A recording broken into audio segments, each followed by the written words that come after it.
नमस्ते। चलिए बिना किसी देरी के आज के इस विश्लेषण की शुरुआत करते हैं। आज की हमारी चर्चा ना एक बहुत ही गहरी और आध्यात्मिक थीम पर है।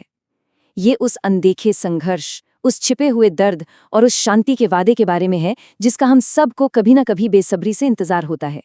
अगर कोई भी इंसान अंदर से पूरी तरह थका हुआ या अकेला महसूस कर रहा है तो सच मानिए, ये चर्चा बिल्कुल उसी के लिए है। तो चलिए इसमें थोड़ी गहराई से उतरते हैं। जरा इस लाइन पर गौर कीजिए, टूटे जरूर हो लेकिन खत्म नहीं हुए।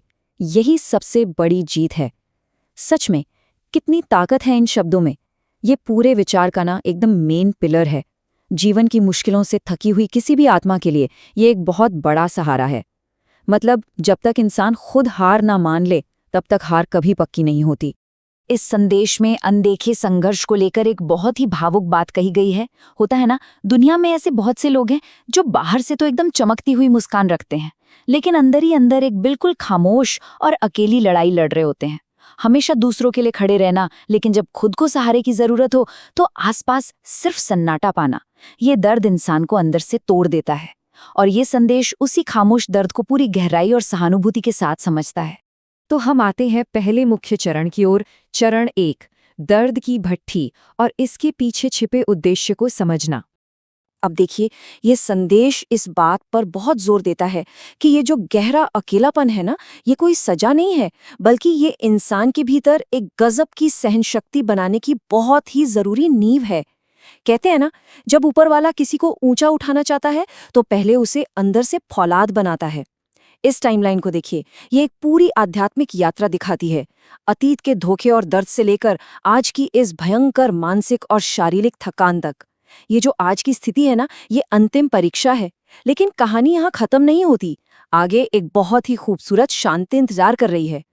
अब ये जो नंबर 1 है, ये इस पूरे संदेश की सबसे बड़ी और अहम सीख है। बहुत ध्यान से समझिएगा। अगर कोई इंसान थका हुआ महसूस कर रहा है तो इसका मतलब ये बिल्कुल नहीं है कि वो कमजोर है, बिल्कुल नहीं।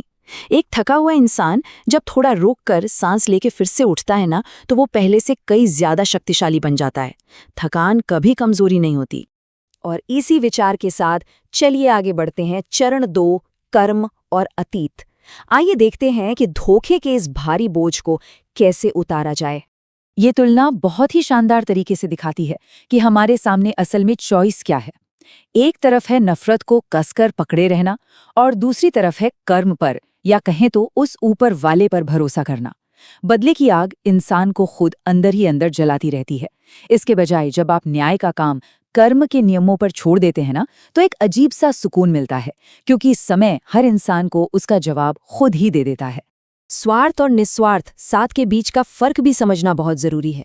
जिंदगी के जो सबसे दर्दनाक पल होते हैं ना, उनका भी एक बहुत बड़ा काम होता है।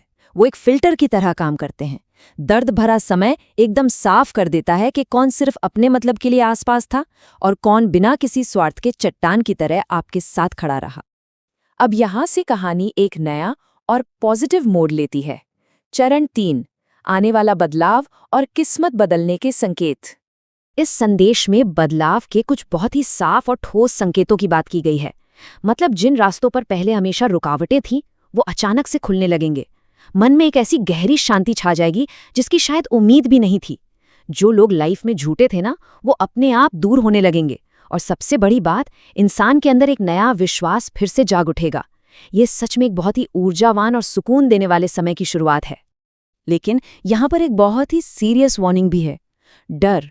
डर प्रगति और उस ईश्वरीय मदद का सबसे बड़ा दुश्मन है।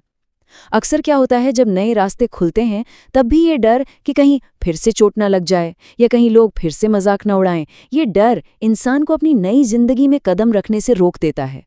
पर सच तो यही है कि बिना कदम बढ़ाए कोई बदलाव नहीं आ सकता। तो ये हमें लाता है चरण 4 पर, अंतिम परीक्षा, जहां उस आखिरी बाधा को पार करने की ताकत ढूंढनी होती है। यहाँ इस बात पर काफी जोर दिया गया है कि जब लाइफ में कोई बहुत बड़ा आध्यात्मिक बदलाव या कोई बड़ी जीत मिलने वाली होती है, तो ठीक उससे पहले ना एक भयंकर मानसिक दबाव का समय आता है। इस खूबसूरत कोट को देखिए, सबसे गहरा अंधेरा हमेशा सूरज उगने से ठीक पहले आता है। जब किसी को लगने लगी कि वो पूरी तरह टूट चुका है, अब और हिम्मत नहीं बची, तब ये संदेश एक बहुत बड़ा दिलासा देता है। ये जो हताशा है, ये दरअसल एक पक्का सिग्नल है कि बस जिंदगी की नई सुबह होने ही वाली है। तो सबसे अहम बात यह है कि हम अपनी उस छिपी हुई, उस अपार ताकत को पहचानें। ये संदेश यही समझाने की कोशिश कर रहा है कि यार, इतने गहरे दर्द और धोखे को सहने के बाद भी अगर किसी के अंदर वो इंसानियत बाकी है, अगर वो अभी भी दूसरों का बुरा नहीं सोच सकता, तो इससे बड़ा कोई सबूत नहीं कि वो इंसान अंदर से कितना ज्यादा शक्तिशाली है।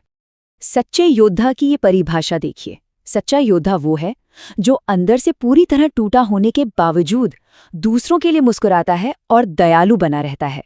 ये विचार उस छिपे हुए दर्द को सहने की पूरी जर्नी को एक बहुत ही महान और सम्मानजनक आध्यात्मिक जीत का दर्जा देता है। ऐसा व्यक्ति वाकई कोई आम इंसान नहीं, सचमुच एक योद्धा है।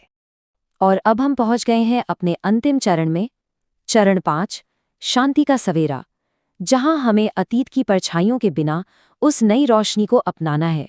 ये वो पॉइंट है जहां एक परम मानसिक शांति की बात होती है। ये समझने की बात होती है कि आखिर ये पूरी मुश्किल यात्रा जरूरी क्यों थी। इस अंधेरे से बाहर निकलने और खुशियों के लिए मन को तैयार करने के लिए कुछ बहुत ही प्रैक्टिकल कदम बताए गए हैं। पहला, उन पुराने घावों और फेलियर्स को बार बार कुरेदना बंद करना होगा। दूसरा, नेगेटिव बातों और लोगों से दूरी बनानी होगी। और तीसरा, उस ऊपर वाले की टाइमिंग और उसके मकसद पर पूरा भरोसा रखना होगा, क्योंकि जो हमेशा बीते हुए कल में अटका रहता है वो अपना आने वाला अच्छा समय भी गंवा देता है। संदेश के बिल्कुल क्लाइमैक्स पर एक बहुत ही खूबसूरत दृश्य दिखाया गया है, गहरी राहत के आंसू, ना कि दर्द के। ये एक ऐसे भविष्य की कल्पना है जहां इंसान शांति से बैठकर रोता है, लेकिन तकलीफ से नहीं, बल्कि एकदम शुद्ध आभार से। उस दिन शायद पूरी तरह समझ आ जाएगा कि जिंदगी में हुई हर देरी और हर संघर्ष के पीछे कोई ना कोई बहुत बड़ा और ईश्वरीय कारण था। और अब आज के इस विश्लेषण को हम इस एक गहरे सवाल के साथ खत्म करते हैं। क्या पुराने दर्द को भविष्य तय करने की इजाजत दी जाएगी, या फिर इसे चरम आंतरिक शक्ति की मजबूत नींव के रूप में इस्तेमाल किया जाएगा? ये चर्चा हर किसी को अपने उन खामोश संघर्षों को एक नए नजरिए से देखने की प्रेरणा देती है, उस असीम सहन शक्ति को पहचानने की प्रेरणा देती है जिसके बारे में आज हमने बात की। इस पूरी यात्रा में हमारे साथ बने रहने के लिए आपका बहुत बहुत धन्यवाद।